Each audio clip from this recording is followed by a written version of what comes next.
Hey everybody, welcome to the show. Or should I say hey bro.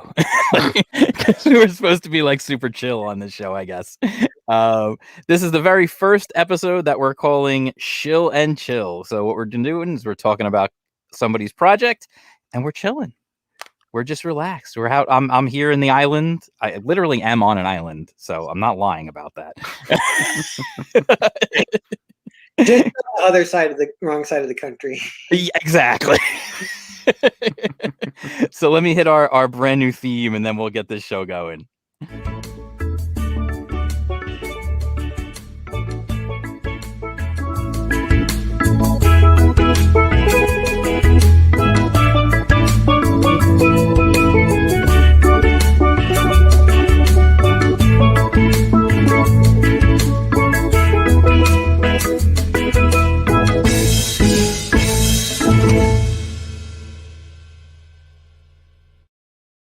Nice.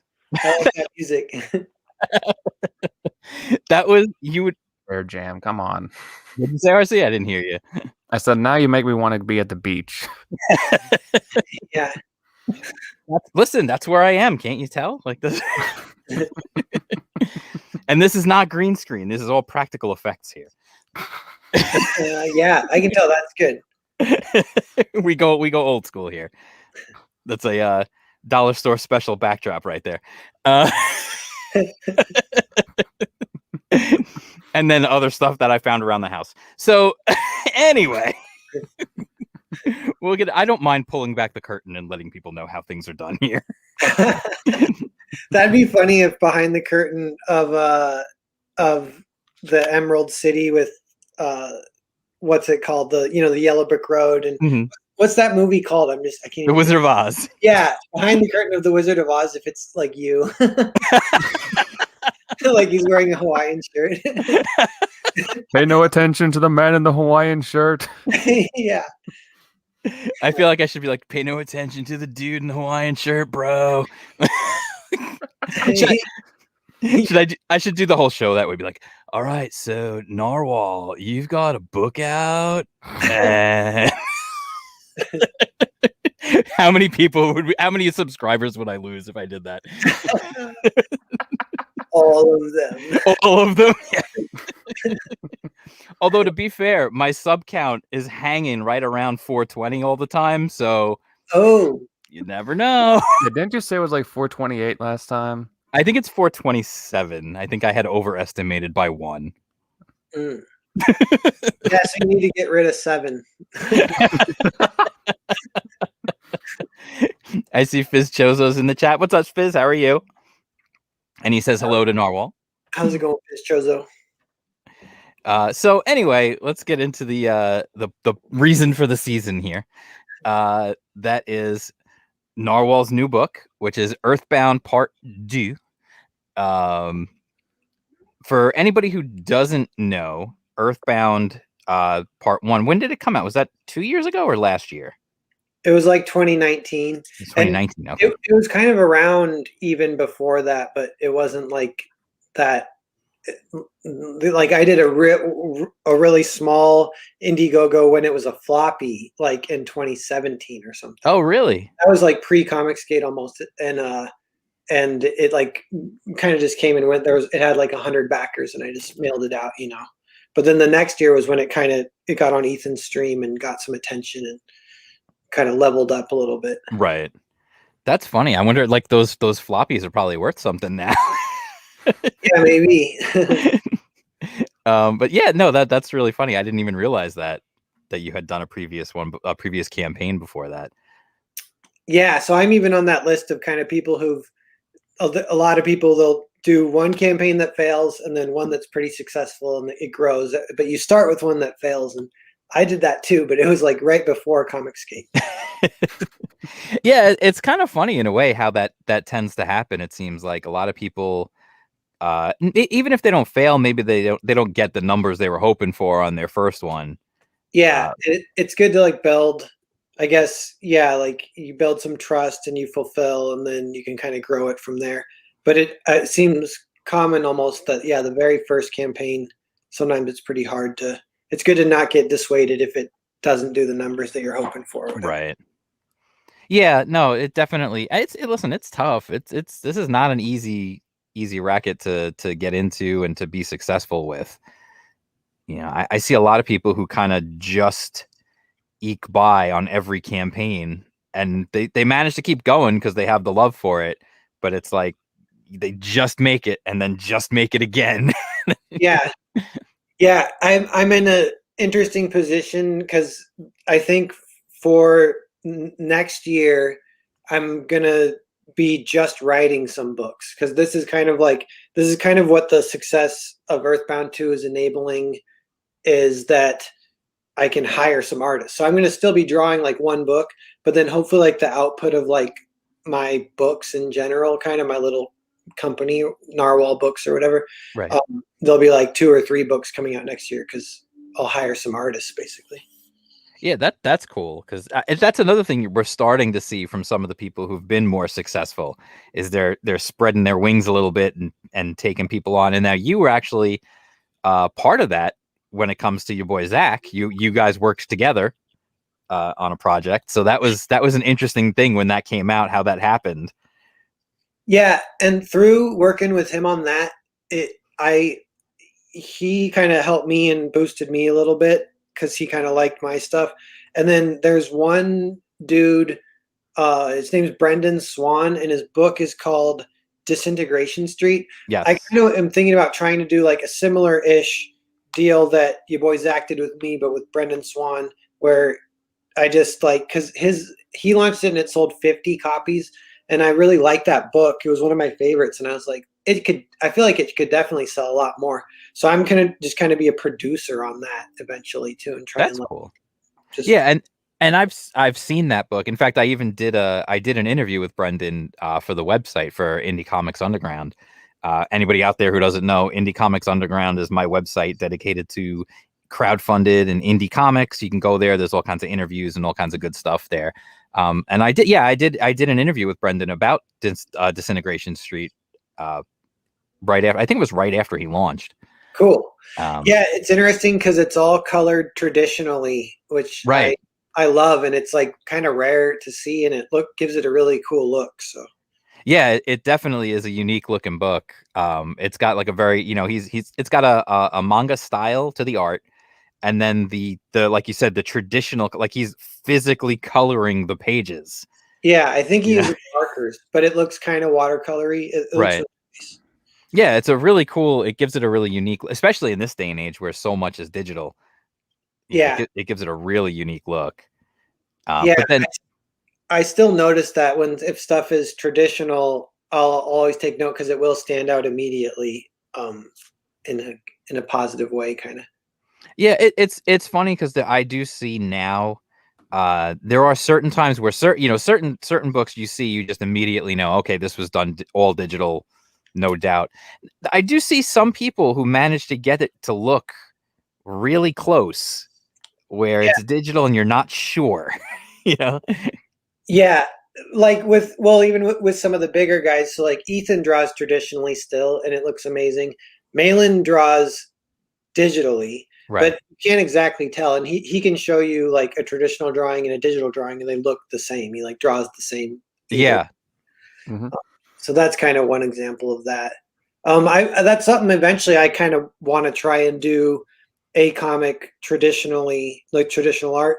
But I think I'd want it to be like 20 pages because I'd be scared if it was longer to commit to that, because I think it does take longer and stuff. But yeah, I find like anything that I do, if I'm gonna ink something traditionally, it takes me way longer than if I'm inking it digitally. Because if I'm inking it digitally, like who cares if I screw up? I can just undo, Yeah, it almost changes the workflow. Like I'll have my finger floating over Control Z, and I'll be like, blup, blup, blup, blup, blup, blup, undo like 6 times in a row, just draw to get it right or whatever. That's the complete opposite of drawing traditionally. Right. Mm-hmm. Yeah. What's worse is whenever you are trying to draw traditionally and your finger is still just waiting for that Control Z. Yeah, or like Control T for transform, because like, oh, my head's just a little too big, and you're like, damn it has to be big like that.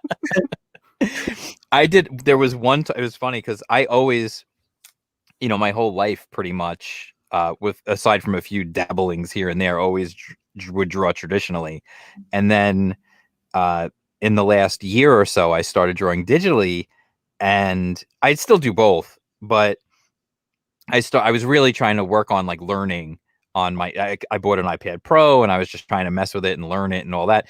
And then at one point, like I picked up my sketchbook to draw something and I literally tried to zoom on the sketchbook. I think I had that same thing happen. Yeah. Yeah, that's hilarious. I thought it was so funny. I laughed at myself. I'm like, what am I doing? So anyway, let's actually talk about Earthbound 2 for a moment. Yeah. So let me share the screen. I'll share the campaign here. And while I'm getting that going, why don't you just give us the quick rundown on what Earthbound is? Yeah, so it's a continuation of the first book, and the first book kind of sets up this mission is basically the story, and that's actually a separate thing. There's almost like a subgenre of stories where it's just the strategy of the mission, like is the story. The best example that I can think of is shoot, what's it called? Battle Royale. It's a really good Japanese movie where like all these kids get sent to this island. They have to fight to the death. And I bought that book, and I love the movie and seen it a ton of times, but I bought the book too, and I only read like the first third of it because it's kind of the same, but the book's cool too. And the book's like this thick. It's like 700 pages long. And it's just 700 pages of these kids fighting on an island. So you could have a lot of stuff happen within that setup. And that's kind of like what Earthbound's like. So Earthbound is 2 bounty hunters come to Earth to recruit 4 kind of deadly warriors that are hiding out on Earth. And it's a competition between the 2 bounty hunters. So whoever of them recruits more of the 4 will earn their freedom from their employer. And if in the case that it's a tie, there's a 5th target appointed who's WizKid, is their estranged partner under kind of mysterious circumstances, but they all kind of know each other. And so that's kind of the story. And then it's like, yeah, just a big long story of that playing out, of them, they go about it different ways. They're armed with these special weapons called R-types that if you shoot someone with them, they become unquestionably open to your influence, is how the book puts it. But like they join your team basically, so you can come to Earth, make a team, leave Earth is kind of the plan. Right. And I liked how you had the 2 different colors to represent the different teams, like the of the weapons. Yeah, it looks kind of cool visually, and I don't know. There's something else that was kind of funny just about the origin of Earthbound.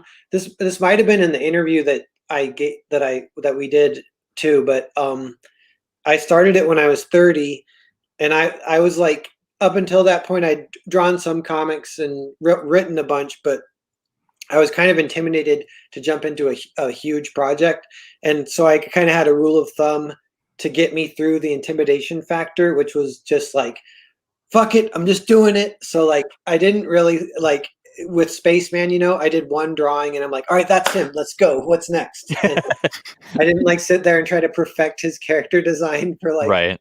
And there's like obviously pros and cons to that. But one of the pros is it gives the book a certain kind of really weird energy that people kind of like, how it's very like light and I don't know if you'd say like ridiculous, or because it's kind of serious, the story, but it's just kind of cool. I don't know. I know, like, because I backed the first one and I read the first one and absolutely loved it, and was so like when I got to the end of the first one, I was like, damn it, I want to know what happens next. Oh yeah. Because I didn't like, I don't remember if you had said it beforehand or not, but I didn't realize that it was like, or maybe I did know and I just still didn't, like, whatever it was, it got me at the end. Like I was like, no, I need to know what's gonna come next. Like, oh cool.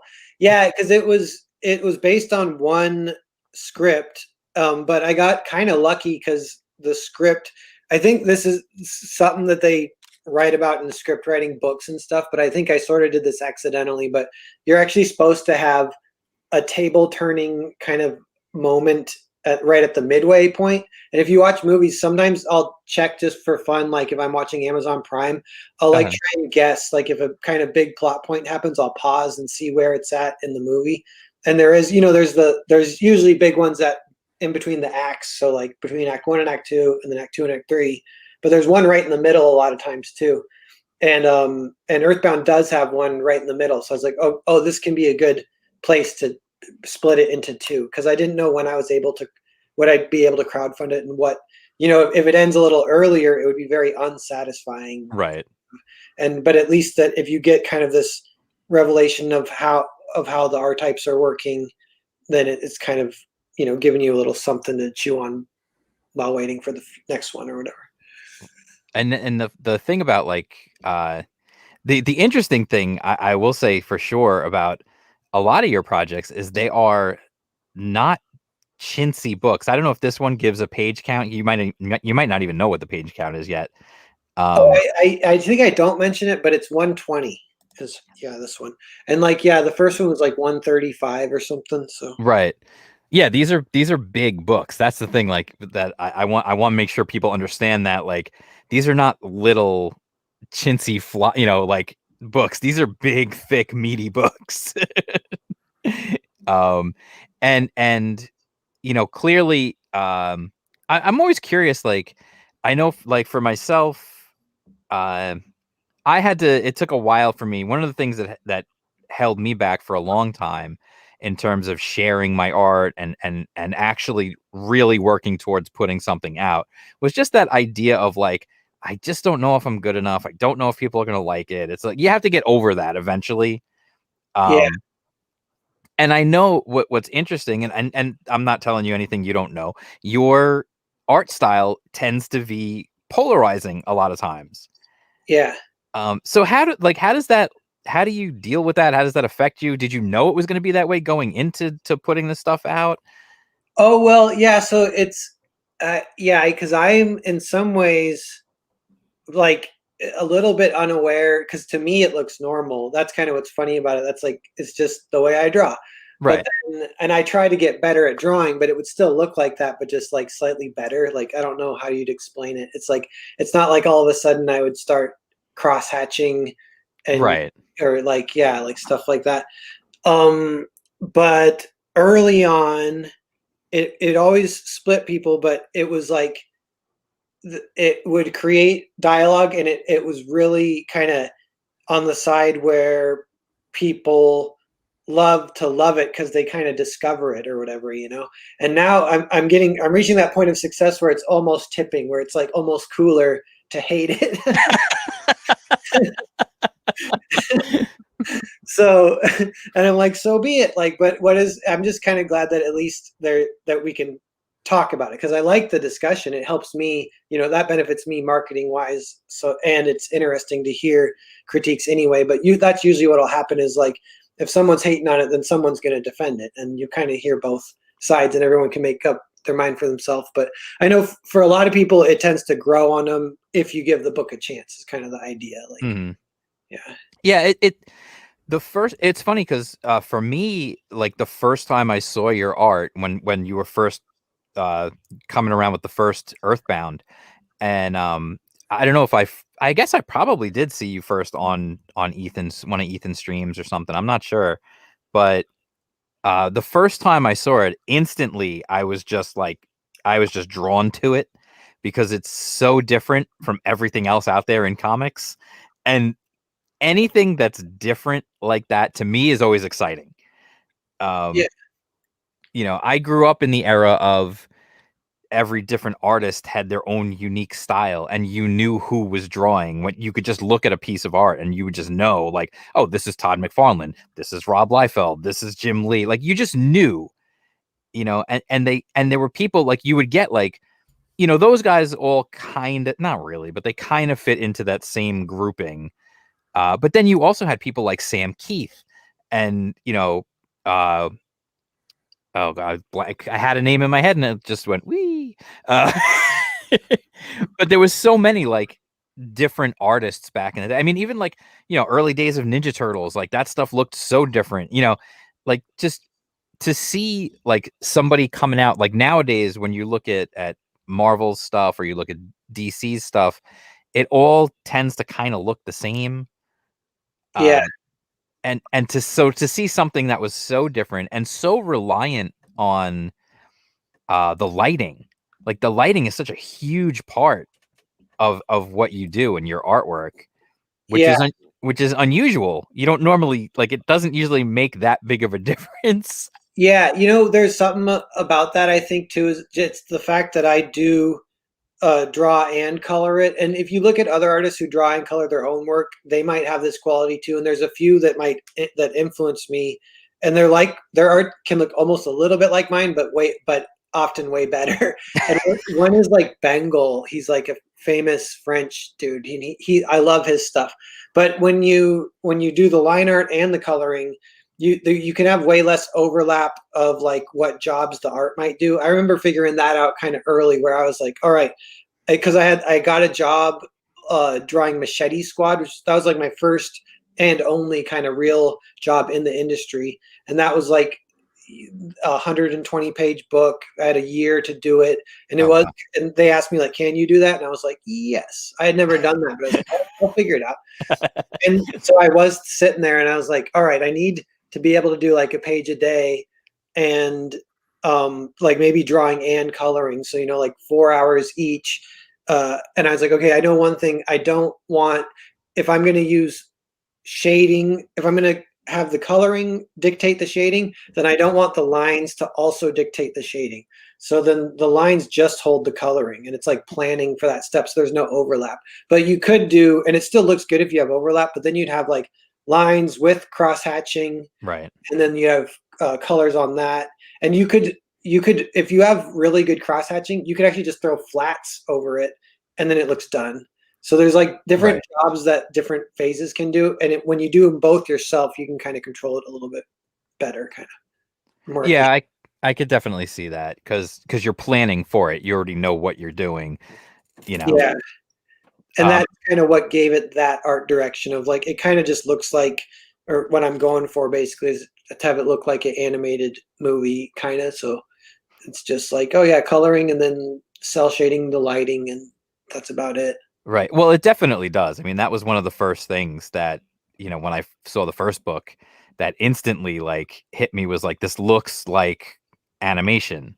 Like these look like, individual cells. Like if you were to just grab like, for instance, if you were to just grab like this panel and Yeah, and say to someone, yeah, that's just a still from, whatever, from Earthbound the movie, you'd be like, oh, okay, that looks pretty cool. I'll check that out. Like you would never even think twice about it.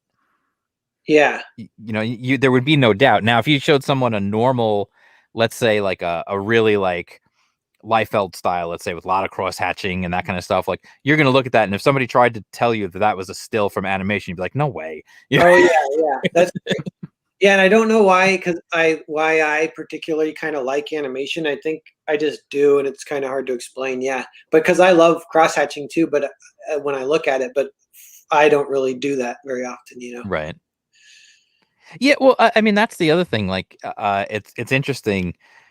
I think sometimes people don't necessarily realize that you can have a style, but also enjoy other different styles. Like, Yeah, you don't have to like. I only like stuff that looks like what I draw. Well, that's kind of stupid. Like, I don't. yeah. In fact, yeah, I can't. Most people I can think of, yeah, aren't like that. It's hard to find someone who's like that, where they're like, "Ruh, only my stuff." Fizz Chozo has a question. He says, "Is it okay to have different art styles for different comic book series in the same universe?" I think so. Yeah, because if it's different series, I have a spin-off Earthbound book in the works, and I hired Fresher Luke to draw it, and he draws animation style, but it's different than mine. But in that case, with the Earthbound, the brand does have that animation feel. So like, you could do an Earthbound story that would with Liefeld art, but it might be weird. So I don't know. Yeah, I do. I feel like that would be kind of odd. Yeah, Especially because you've got a lot of like well, even like the like down in the corner here, like this the super you get a lot of the like the super expressive, um whether you want to call it anime or Yeah, like manga style. yeah, even like caricature kind of stuff or whatever. Yeah, like that to try to translate that into like a more realistic style would probably just be very odd. Yeah. But yeah, no, you've got so just I mean I don't want to be one of those like, hey, this is like home shopping. We'll run through all the perks, but people can get 1 and 2 if they missed out on the first one. And then they can get, just part 2 if they already have the first one. And then, there's a bunch of stuff, obviously there's a part 2 plus a sketchbook, the hardcover. Did you do a hardcover of the first one? You Yeah. did, right? Yeah, and there's a few of those left, and they're for sale on this campaign too, but they're like there's only a few left really, so they're marked up a fair amount. But Right. So what was the how was that? Oh, thank you. That how was the difference between doing the hardcovers and the soft covers? well, so with Earthbound, it was through the printer I used, which I don't use anymore because they're through China and it's just too much of a hassle and it takes forever. But for that print run, there was some benefits that came from it because they said you can upgrade. It'll be a 2,000 order print run. You can upgrade 500 of those to hardcover just for $1 extra. So for like $500 more. So that was like amazing. And then you sell them like for $40 instead of 25 or whatever. Right. So that kind of worked perfectly. But then because it's not worth it because it takes a year to get the books. So I use Mix'em now, and it's like, I don't know, like to print a hardcover is like 10 or $15 even, so Right. it's the profit margin goes way lower. And so for those, I think on this one, I'm like, I don't know if I want to even print 500 of them, keep it like limited edition, and it's kind of expensive, and just if people want it, then you ship it out. But it's yeah, I don't know. It's like I almost, if I've been doing hardcovers, but if I can eventually transition to like not do hardcovers, I might, because it's kind of an extra hassle. Right. And Fizz Jozo chimed in. He just said it's possible to translate cartoony characters into more realistic art styles. I've seen artists do it all. Yeah, no, it's definitely possible. I just feel like sometimes you lose the spirit of what it would be. Yeah, if it was Earthbound, it would just have to be like the tone of the new Earthbound story, whatever it is. If it's a spinoff, it would have to fit the art. I think you'd want it to. So Right. it might be a little different than if it's something I write straight up. Then it might have a little bit of that like loosey goosey style, and so then yeah, like a different story with a different art style. Hmm. Now, well, hello, Snuggy Jr. So I have to ask, because I know it comes up every once in a while, but people always bring up with the name Earthbound, people bring up the the SNES game. Yeah. So was that a conscious decision? Was it just a coincidence? Was it something you were like, nobody's gonna really care? Like, and then people, of course, bring it up all the time, or Yeah, it might have been close to the third because I was aware of Earthbound. I might have even played it a little bit on emulators, I think. I never beat it, but in my 20s, But then I was writing that script and thinking of a new title, and I was like, Earthbound would be cool. The reason kind of why this is like my sort of defense is that the theme, kind of one of the major themes of the story, is WizKid wants to leave Earth, but Earth is like a ball and chain to him. He's actually like stuck on Earth, and so he's Earthbound. Right. And so that's kind of like why it's called that. And then I think Earthbound, it's like Mother 2 in Japanese. right. In the English version is Earthbound, which is just random too. They just picked that word, but I Right. don't think they're using it for like stuck on Earth. I think they're using it for you're heading to Earth, and so I'm like, it's a different word. So. Yeah, no, it's just funny. Well, the funny thing is, like, for me, like, I always was a big video game guy. So for me, seeing like Earthbound obviously stuck to, especially because the Earthbound games, the Mother series, all that has been such a it was for such a long time. It was this like thing of Nintendo fans begging Nintendo to bring. They brought Earthbound over. They never brought the original Mother, the original one over. Eventually, they did like years and Yeah. years later. But then there was also Mother 3, and like everybody wanted them to bring Mother 3 to the US, and it was like one of those things that just goes on and on for like years of Yeah. people begging and begging Nintendo. So like whenever I hear Earthbound, I immediately just jump to that. Yeah. And so like I would love to, because I have been like aware of that, but acknowledging it too much, I'm worried that if I ever do, I don't think I could get sued, but if I were dead, so like, because I was thinking like I would love to put an Easter egg of Mother 3 somewhere in the next in like Earthbound 2 or Uh, do that one or this one or yeah, I'd love to do that, but I'm kind of scared because I don't want to give Nintendo possible ammunition. But the right. thing I heard though is that because it's a comic, it's like just different. So I don't think I will get sued. It's like if it was a video game, it'd be a different story. Oh yeah. Yeah. What's up, comics mate? How are you? Good day. Um, so then I also have to ask, because you have the guns in Earthbound that are called R types, and Yeah. there was the arcade, and then later it was on like home consoles too. The game R Type, which was the side-scrolling shooter in space. Yeah. So Okay. Yeah. So then this does like kind of acknowledge that I'm almost too aware of it. But I think when I was naming stuff, yeah, it was like, I was like, I know, I just thought it was a cool word. I'm like, that's a video game. I'm like, well, it's a comic, so I'm going to use it. And then there's a few others too. I don't know if it's come up, but in that old technology for the Super Nintendo, there's something called Mode 7. Have you Yep. heard of that? Yeah. So like, I want to use Mode 7 like as a term in the universe, but I don't think it's come up yet. You got to work in Mode 7 and then work in the Super FX chip. Yeah. Like just any of these like little weird like video game kind of words. Right. Like, If you want to throw in a bone to like the Genesis fans, the Sega fans, you can have blast processing in there somewhere too. oh yeah. I'm writing that down. So if that gets in there, do I get a writing credit? No. Yeah. Oh god, no! It was just funny. I had to ask because like there was all these different things, and I'm like, I don't know. I was just curious.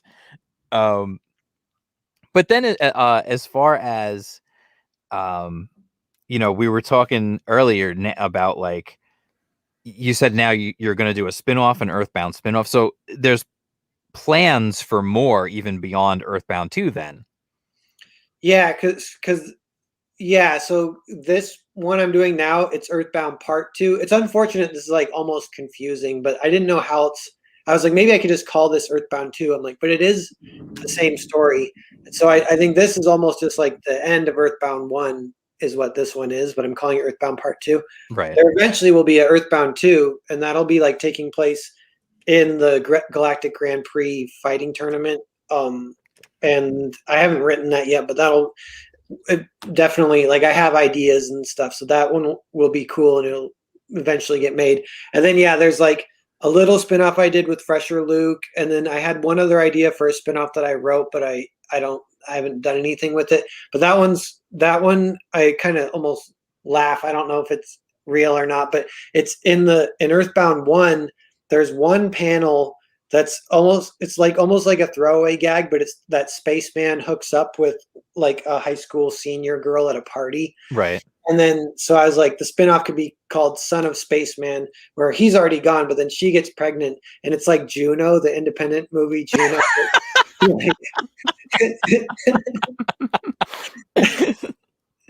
And that's it. Like, I don't know. But what I liked about that was I thought it could be like a meta comic, maybe where the first panel of the comic is the panel from the first comic of Space hooking up, and it would be commenting on like like if you've read Earthbound, you might remember this panel from that book. And he's like, well, what you didn't know is that the girl actually got pregnant, and you know, and what ensued was like Juno or something. I like this one. Snuggy Jr. said Earthbound 2 should be Eartherbound. Yeah, Earth Rebound. Or you could do Earth Rebound. Or you could do if you really want to keep like some of the like Mike Murphy's in the chat What's too. up, Mike? What's up, Mike? He said out and about. But best to all you guys and congrats on how well the book is doing, Nar. Thank you. You could really, if you want to keep the video game ties going, you could go, if you really want to commit to this, you could go the Square Enix route of naming things. So you have, this is Earthbound Part 2, and then your next one could be like Earthbound 2, but technically it's actually Earthbound 3 in Japan, and then or you could Yeah, or you could call it like, you know, Earthbound 2.5 remix Dissidia, like this, just make up words like they like to do. Yeah. oh yeah. If I could make up a word, that'd be awesome. Calling it like Earthbound : Mother 3 would be sweet. Like they just, you know, like or do like the Kingdom Hearts naming conventions that they do where it's like 2.5.3, but like, you know. Yeah, that's kind of hilarious. I might do something like that. Yeah, Earthbound 2.5. Earthbound 4 years 2.7. Well, they had that one. What was it? Was like Kingdom Hearts 358 over 2. It was like a fraction. Like the name was like some weird ass like improper fraction or something. Yeah, Dale A says Earthbound. Yeah, there you go. Yeah. And Snuggy Jr. said, back to Earthbound 1 and Earthbound 2. Foreign Agent was great, by the way. Gonna read $4.99 tonight. Thank you. Awesome. That's a Narwhal super fan right there. Yeah, that's cool. Yeah, I'll have once this is out, I'll have like a trilogy of Narwhal joints, I guess. That's what I've been sort of calling my brand, is the Narwhal joints. And I've said I want to do 10 of them at least. Like I could do more, but I want to try and get 10. And I have some scripts waiting, but it takes years to draw because they're pretty long. That's kind of one way I define them, is they're based on like movie length scripts. So they end up being like a 240 page or 200 to 240 page graphic novel.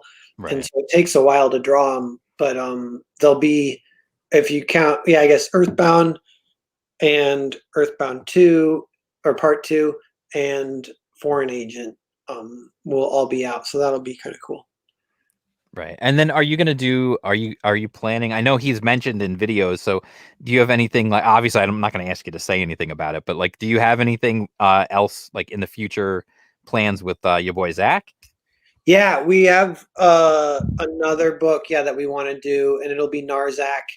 And it's like, because that's like a good way to define that, is like that's its own brand too. And it's like a mix of ours, and very interesting and kind of experimental and weird. And kind of, I say it's kind of Twilight Zone-y, which I really enjoy about it too. But yeah, so we got one other at least, but one other we're going to do like next December or something, and kind of try and keep that going. That's cool. And also, I just wanted to mention, I didn't mention it before, anybody who's in the chat, the link to the campaign is down below in the description, so you can click on that. It'll take you right there, and then you can get yourself a copy of Earthbound Part 2. I'm not sure who this is for, but but there's love. There's love in the air. It's between Heather and Doug.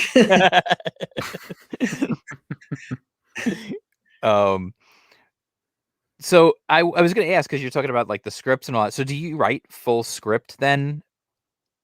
Yeah. It's just the way it happened for me accidentally. Because I was talking with someone about this, that I think with Sweetcast with Clint, but it's like when you're starting at any point, you could be young or old, you don't exactly know how other people do it, and there's like a phase of like anxiety about that, and then there's kind of a phase of like, well, fuck it, I'm just gonna do it how my best guess of how people might. Right. And then that will kind of naturally evolve and you become way more comfortable, and then you're like, well, this is how I've been doing it, so I'm not going to change now. And for me, it was, I was always writing movie scripts, and that was something I was trying to get good at, and like reading a lot of the books about script writing and stuff. And Earthbound is actually just like adapted just pretty much straight up from a movie script. And so now my process is I still write just in that movie script format, although like Earthbound originally was like conceived as a movie, and now usually when my scripts will be conceived as comics, so it's just a slight difference there. But um, and I met through Comicsgate too. I met one good writer named Nathan Chen. He has a channel called Back to the Drawing Board, and he's a pretty good like writing partner. So we co-write a fair amount. We've written some big ones. He helped me write because with Earthbound there's a short called The Naked Samurai, and I've been doing a few of those. There's like 3 different shorts, but me and Nathan wrote like it's I don't know, yeah, it's like 130-page script up just about the Naked Samurai. So that'll be like a huge epic graphic novel eventually, and that's kind of what I want to start drawing once I get everything squared away, which might be like a few months or early next year. Then I want to start drawing. That will be my next book that I start drawing, I think. Yeah, so you've got a lot of stuff in the works, we'll say.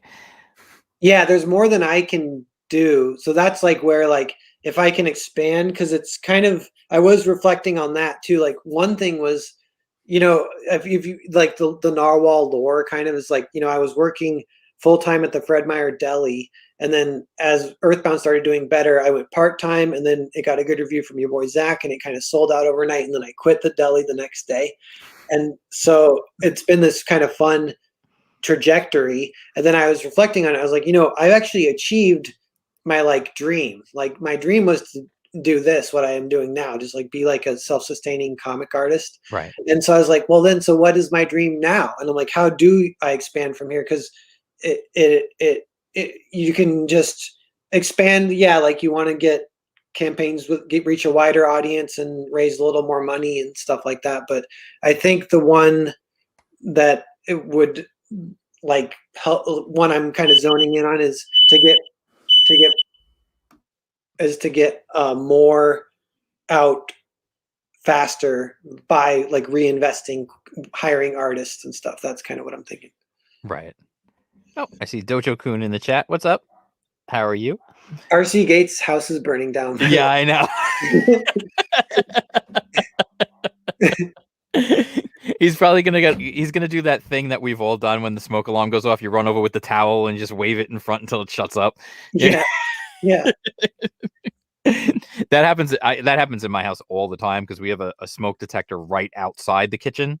It's like in the hallway right outside. So anytime anything in the kitchen kind of smokes up a little bit, the stupid thing goes off every time. Yeah. And it's they're all connected, so they all go off in the house. That's crazy. Yeah, I've had it before too, where it's like it won't go off, and so I just like unplug it or like rip it out, and I'm like, I don't think you're supposed to do that. Yeah, I've done that too. Yeah. especially if it's like the middle of the night and like one of them just starts going off because like the battery died or something. I'm like, I'm not looking for another battery right now. Yeah. It's like 3 o'clock in the morning. I'm half asleep. I'm like, nope. Yeah. What's up, RC? Yeah, sorry about that. If anyone heard that, that was just my fire alarm just suddenly just going off for no apparent reason. Okay, good to know you're safe. Yep. It's a sneaky fire. As long as it's not a carbon monoxide alarm, because that you can't see. So yeah. No, it's been doing that over the past couple of days where it just goes off randomly and then just shuts off. So I just had to quickly check it and just see what's going on. But anyways, don't let me interrupt the conversation. So. Yeah, it's all good. So let me just dive in. I'm like kind of a junkie for process. I love to know how people do this stuff. And part of it is just from my own insecurities of wanting to hear how everyone else does it, to know like, well, I kind of do that, so that means I'm on the right track, or I don't do that, maybe I should do that. Oh, that sounds like a good idea. Yeah, it is fun. We all kind of invent a process for ourselves, and it's good to hear other people's for sure. So now you have your script, you write your full script. Now, how do you break that down? Because do you do it in the script phase? Do you do panel by panel? Because you even said like the one was a screenplay, so that's going to be different. Yeah, so I just do the script and then I thumbnail it, and at that point I know like how many pages it is. But I'll sometimes just do chunks. So I'll take 5 pages of the script, and I've sort of have a rule of thumb there where if it's a 5 pages of script, it about 10 pages of comic. It looks pretty good for me a lot of times, and you can go a little less or a little more depending. But sometimes it'll be too dense if you go like 5 to 5 is like too dense. Right.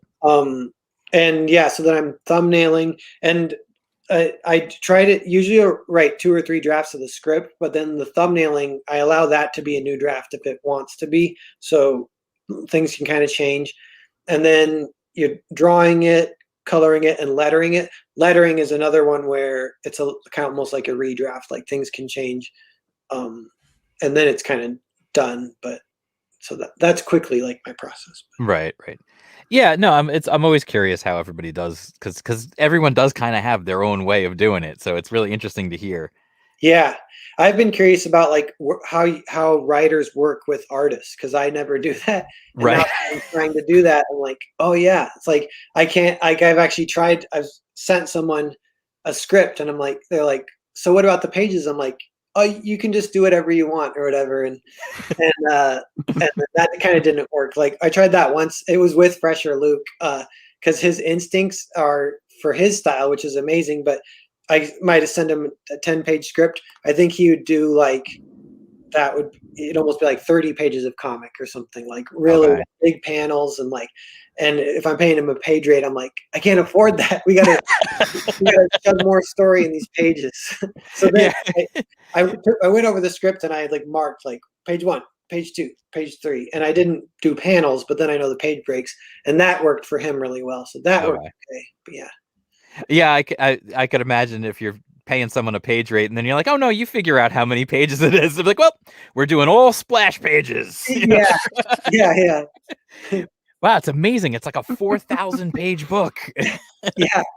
No, that was actually sort of an issue that Fresher Luke ran into with his book that is it's Bikini Cowboy is printing it because it's like 400 pages is the story. So Wow. to print it, it's like the weight and the shipping costs are really high. And so like it has this great airy, fast moving style when you're reading it. Right. But it's like, yeah, I think he might adjust that slightly as he goes forward too, because he's like, oh yeah, if you do it too much on that side, you run into unforeseen kind of things that you have to tackle later. Yeah, I would definitely see where that would be an issue, especially when it comes to shipping. Yeah. Like if the book is like, 5 pounds, like that's Yeah. Yeah, I've ran into a couple funny shipping things with 499 because that's been the biggest campaign that I've ever fulfilled. It's like double what my solo campaigns do. And there's some times where it's almost like if you can really pre-plan it, you could save some money, but the amount of time it takes to pre-plan some of this might be crazy to even try. But there'll be times where it'll be like 1 pound and 11 ounces. And if it goes to 1 pound, 12 ounces, that's when like USPS ups the rate quite a bit. Okay. And so I was like, oh, like I could adjust the way that what goes in the package or what the packaging I use to do that. But just like in the future, I guess. So in this case, we're kind of just taking it just kind of because it only happens rarely where you're like, oh, it's just 1 ounce is the difference between $5 Right. package and it's 100 packages. So you're like, that's 5 times 100, like 5,000. No, wait, that's just $500. You're like, $500 that could have been saved. Right. But, yeah. Yeah, I find I just want to real quick just say hi to Ryan Wynn. He's in the chat. How are you? Ryan Wynn, fantastic inker, by the way, if you don't know. Yeah. Super cool guy. In fact, you know what, Ryan, if you're still hanging out in the chat, if you didn't just pop in and pop out, at some point I'm doing I'm trying to put together a new stream. I don't know what day or what time, specifically just talking to artists about technique and stuff. So we'll definitely have to have you on sometime if we can work it out together. Would love to have you on sometime to talk about that. He's doing Hammerella, Gods and Gears, really good stuff. What's it called? I distracted myself there.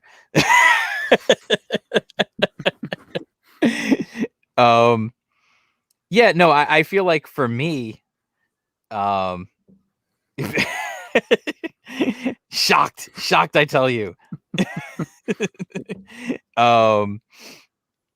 Yeah, no, I know, like, for me, I definitely get caught up in the planning. I'm definitely a person who can be caught and bogged down in the planning phase of stuff. Yeah. So I know for me, like, I've been, because it's at some point, I know this is a shock, at some point I will be putting out my own book, and just listen, who isn't at this point, like everybody. Yeah. But I get so caught up, like I was researching, like, how much is the packing materials, how much is the ship, like I'm researching all this other stuff in addition to just researching the stuff for actually creating the book. And like for myself, like I'm writing and drawing my stuff myself. So when you like, I know, understand what you're saying, like the idea of writing for someone else is definitely a weird thing to wrap your head around. Yeah. I remember back in high school, I had this kid I knew. He decided he wanted to do a comic book. He was writing a book. He was writing a novel, and he decided it would be cool to turn it into a comic book. And I was like, well, I'll do it. I'll draw it, So he gave me like some pages of his book. Yeah. And I read through it, and I was like, okay, that's like 2 pages worth of material. He's like, what? It was because it was all because he spent all this time describing like the guy walking down the hallway and doing, and I'm like you don't understand. That's like one panel. Yeah. And it was just so funny. And like, even at that point I was like, yeah, this is definitely not going to work. Yeah. Like, so yeah, so from that point forward, everything I always did was just I did myself. Yeah. Well, that helps definitely with the business aspect too, because then like money wise and reliability wise, and yeah, but it is good. Like I've sort of learned that even the term business plan, like that word or those words would have intimidated me like a year or two ago. I'd be like, business plan, like what the hell is that? I need a binder and I need like all these things. It's like all it really is you got like a list of your expenses and a potential to make money, and you make sure the expenses isn't more than the money that you'll make, Right. The business plan.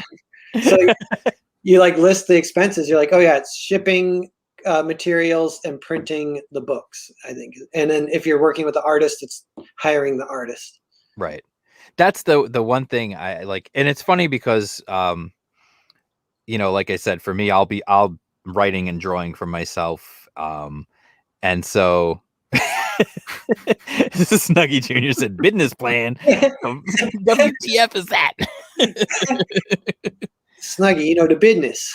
Exactly. You got to handle the business. Yeah. Oh, Oh God. It says and taxes. Yeah, that's true too. Yeah. But only if you make over 20,000. Well, that's actually when Indiegogo makes you claim it. But that's actually one thing I learned that's weird about taxes is they'll make you pay like if it's independently contracted money that like for whatever reason there's no like low limit on it. So if you claim $1,000, they'll want like $300.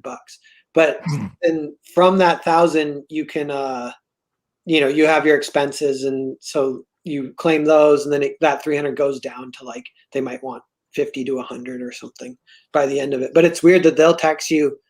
You could claim 500 and they'll want like 100 or whatever. I'm like, you can claim 50 and they'll be like, give me 15. What? how much for one rib? No. Yeah. That's like, what's really funny about that is that they'll hit you for that. But if you gamble, and I only know this through life experience, if you win at a casino and it is $600, then they will hit you for taxes. but you could win $599.99. You don't have to pay taxes on Oh wow. it. Yeah, the 600, that's a number with if you're hiring independent contractors, you have to, I don't know, I forget if it might not be a W-2, I forget which form, but like when I hired Fresher Luke, because it was over 600, we had to do like the form exchange and I had to mail in some stuff to the IRS and everything. But if it's under 600, you don't have to do that. So sometimes I try and do that if I'm working with someone. If it's a small enough job, I'm like, I'll pay you $600. That's so fun. Yeah, 1099. Yeah. Yeah, it's a 1099. That's what it is. Yeah, it's funny though. Like I think it's hysterical that they're literally going to charge you for earning less than 500, but you walk into a casino, drop a quarter into a slot machine, win 500 bucks, that they won't tax you on that. Yeah. Like that's so funny. Like, okay, gambling, nah, Uncle Sam's cool with that. Gambling, nah, that's cool. It's cool. But Yeah. but actually earning money, they're gonna charge you on it. That's bizarre. Yeah, so this is something Ethan told me early too, told kind of everyone, but it's something I've been, but you got to get in the habit of keeping track of your expenses, because that will lower the taxes, because it starts really high, and if you do all the expenses, then it does get down a little more reasonable. Right. But if you don't for some reason do the expenses, then you're kind of double whammed. That's crazy. Yeah. Now let me, you know what, real quick, I know you gotta go in a couple of minutes. But real quick, let me yeah, we're getting like a whole tax lesson. Yeah. But real quick, like before you go, you mentioned Ethan giving you advice and that kind of stuff. Like, what was that like for you when you were kind of like, how did that even happen where you kind of got plucked out of, let's say, obscurity into like the spotlight of Comicsgate when you did? Yeah. I remember what was happening. I was talking to people behind the scenes too. Like I was talking to like Rise Again, and he had an old comic he had done that I was like, this comic has like really good story structure. Like I can tell you're a good writer. And he's like, oh, I can tell you're good too. So we're like hanging out, and like Clint was kind of small. So it was funny way back then, like a lot of the bigger ish mid-tier books or whatever, we were all small, but I drew fan art for a lot of different people, but I drew one for Ethan, and he really liked it, and so he just had me on Comicsgate Live, and I was in the back. He pulled me in, and I was in the back room or whatever, and he's like, "Things are going to be different for you from now on," and I was like, "Oh, okay." and it was like, yeah, it was cool. It was that, and yeah, he has been super supportive.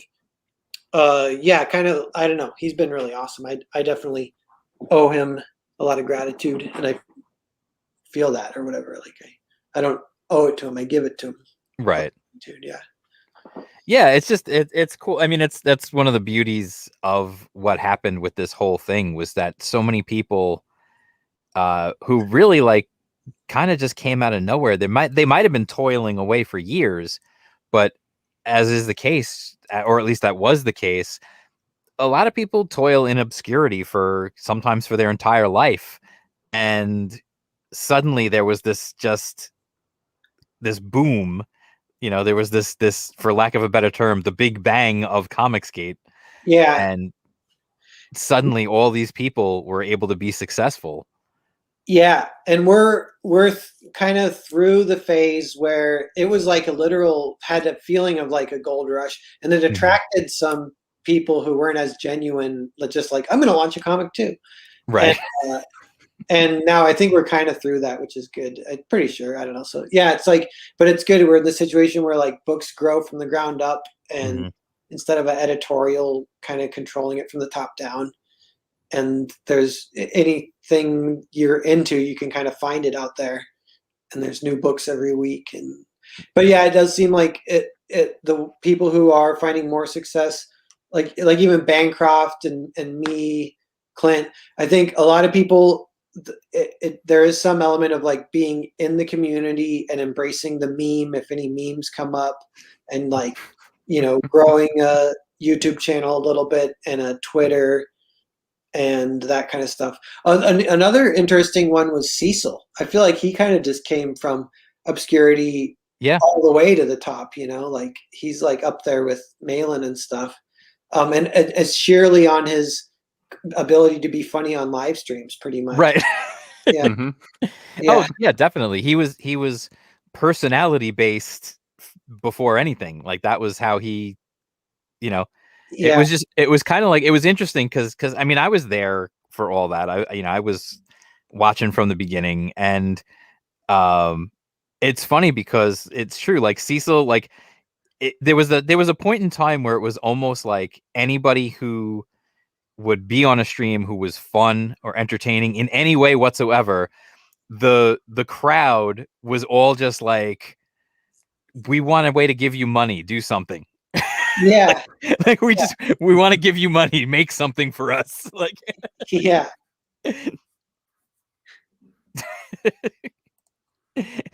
Ryan Wynn says, I remember when Cecil, he meant to say dude, not dud, was just a dude standing at a dryer. It reads okay as dud too. Mhm. All right, I know you got to go, Narwhal, so we can end the stream here. I want to say thank you to everybody who was hanging out in the chat, and thank you to anybody who watches the replay. Like I said, links for the campaign are down below, so you can hit that and get yourself a copy of Earthbound Part 2. Yeah. You can, Or I was just gonna say thanks, and it's good talking to you guys. The hour went by really quick, and I'll stream again sometime if you're down, or if either you want to come on my channel, let me know too. yeah, absolutely. Yeah. Yeah, anytime. Just let me know. Cool. And yeah, so and also, so thank you, Narwhal, for being here. Yeah, thank you.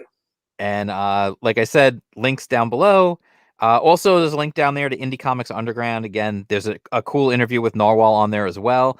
And we have a little something planned for the future. We did it for $4.99, and we'll do it again for Earthbound Part 2. We did a little exclusive art reveal. Oh yeah, cool. Back in the day, back in the day, it was like last year. Yeah. All those years ago. Yeah, no, we'll definitely do an exclusive Earthbound Part 2 art reveal at some point coming up, so keep an eye out for that. That's indiecomicsunderground.com. And if you have a book, I always forget to say this, if you have a book, if you're working on a book, if you're trying to promote a book or anything like that, hit me up on Twitter, on here, on anywhere. You can I'm even on TikTok. You can hit me up there. I'm at like 40 now though on TikTok. I'm at like 4,040 followers on TikTok. Awesome. Yeah, I don't know if that's my most popular social media. Apparently I'm a teenage girl. I can't explain. That's a funny twist of fate in life. I know. You need to start wearing like pink wigs and stuff. Pink wigs and crop tops. Well, I think that part of the reason is one, I haven't even shown myself on camera on TikTok yet, and once I do that, they're gonna be like, "Oh, it's an old dude," Yeah. But two, my videos are always super short. And anybody who's been following the channel knows what they are. I usually have them behind me, but since I've started decorating for the occasion, I took them down. So anyway, yeah, just hit me up. I know Fizz, I know you have a book. So I'm definitely going to reach out to you. We'll do an interview with you about Goofanoid on the website for sure. Like I said, I always forget to say that, but like, I generally will reach out to people, but sometimes I get busy and sometimes I miss books. There's a lot of books out there. Yeah. So that's it. I will say aloha, mahalo, whatever. To try to stick with the theme. Anakin did a good job back there. He didn't complain about all the sand. That's good. Thank God. Yeah. Oh, absolutely, Dojo Kun. I'll have you back on again. Cool. And Ryan, definitely. I'll hit you up and we'll figure something out. So that's it. Thank you so much, and we will talk to you guys again soon. Don't forget, every Tuesday, I'm just gonna keep pimping stuff here. There's gonna be a lot of false endings. It's like a Ninja Gaiden game. Every time you think you beat the boss, there's another form. Yeah. Every Tuesday, 7 p.m. Eastern on this channel, we do a show with myself, RC, and then sometimes Piper's in there, Mike Murphy's in there, Rob Muerto's in there, depending on who's available. And we talk about different topics. It's called The Best Ever. Check it out. There's a whole bunch of them. We've done 18 of them so far. It's a whole playlist on my YouTube channel. You can check them out. And that's it. Thank you so much. I really mean it this time. We'll talk to you again soon. And Shaka.